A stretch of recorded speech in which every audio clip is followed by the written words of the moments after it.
Usisahau kusubscribe, kucomment, kulike na kushare ili kuwa wa kwanza kupata habari mbalimbali kutoka Dar24 Media.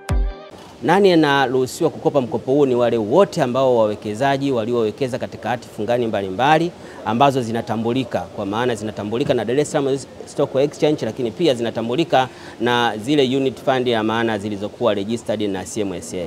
Kwa hiyo sio kwamba wamwangakika tu yoyote ule, na kama ulisema share mradi, hata kama ikiwa ni share ya benki nyingine na taasisi nyingine, zote zinakubalika, hakuna chochote.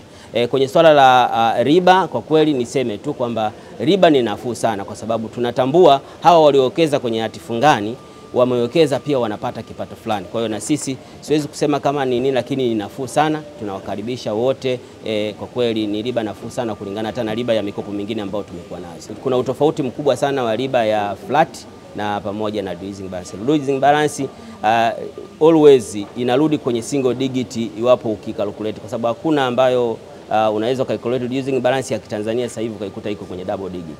Mkopo ni kitu ambacho unajua kwamba lazima ukirudishe. Hivyo kwanza rai yangu kwanza kabisa ni kwamba mtu yote anapoenda kukopa, ukope kwa sababu maalum na ujue unaweza kurudisha.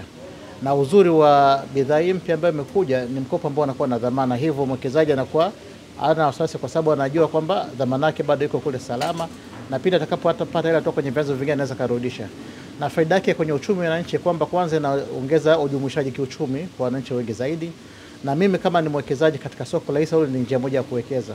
Lakini naweza kutumia hisa hizo kwenda kukopa tena kwa ajili ya kuanzisha biashara nyingine tofauti kabisa, kwenda zile kuongeza vyanzo vyangu vya mapato.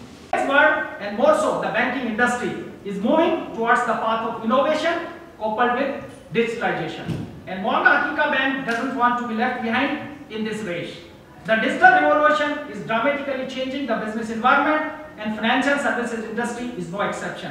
On this note, I'm pleased to inform this digital gathering that recently we have introduced the upgraded version of our mobile app, Paisa Hakika. Some of who are our customer, they must be using one of the best app in the country, which is a testament of our digitalization strategy.